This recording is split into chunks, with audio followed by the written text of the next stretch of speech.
Ano sasabihin mo kay tatay? Sabihin mo, sorry. Pati na tayo. Yan, bati na sila. Mga tatay, napalo ko kasi to kasi tigas ng ulo. Tsaka umihi dun sa bago kong labang kapel. Pero love ko naman to mga tatay. Sorry daw, nag-sorry na po siya sa akin mga takatatay. Hindi na. Tinatanggap ko na po yung sorry na love you.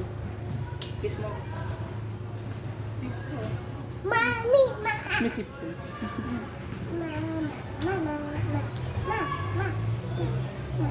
Sorry daw. Okay lang. Bati na tayo. Mahal kita. Sorry din. Laba mode muna tayo mga tatay. Kasi iinang pero hindi na raw siya mga katatay sa mga sapin. Sa Renola daw po siya